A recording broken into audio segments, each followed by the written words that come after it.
Hi folks, I'm Amrita and I'm back with a quick reading from what's actually my first book ever. This is a novel that came out in 2010, Broken News. And I've spoken about how I'd given myself this kind of artificially induced deadline to have a book out by the time I was 30. Not something I recommend to anyone else. Like, you do not need these self-imposed deadlines or self-imposed pressure.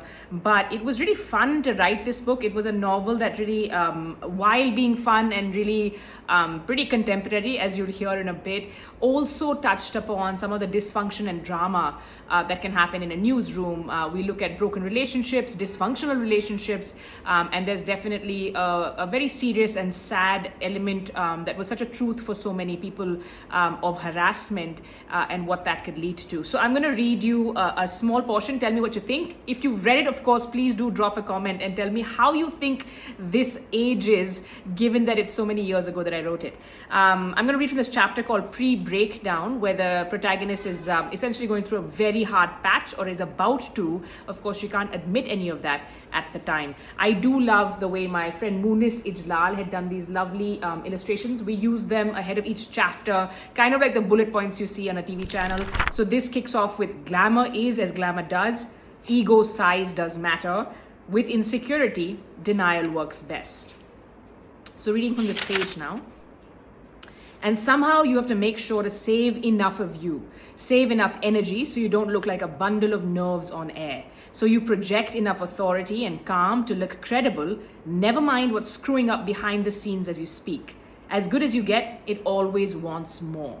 The great beast is now hungry 24/7 in this country, and that means you better be on your toes, even if you're not sent out to bring in the big breaking news. I'll skip ahead. This is the point of view of an anchor who's a protagonist.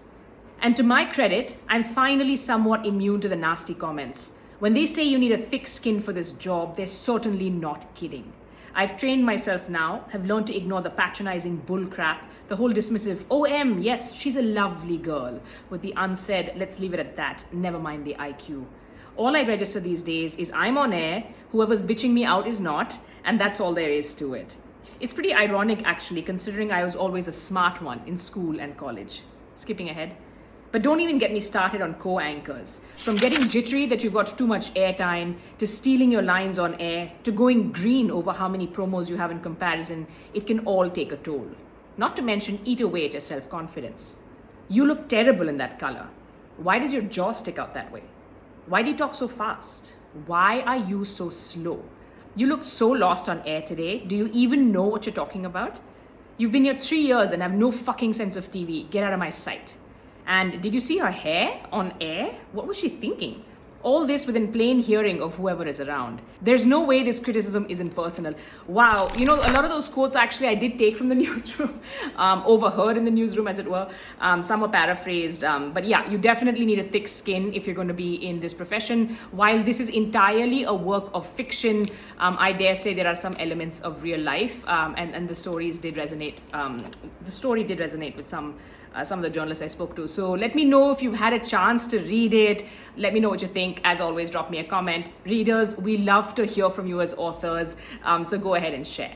Thank you.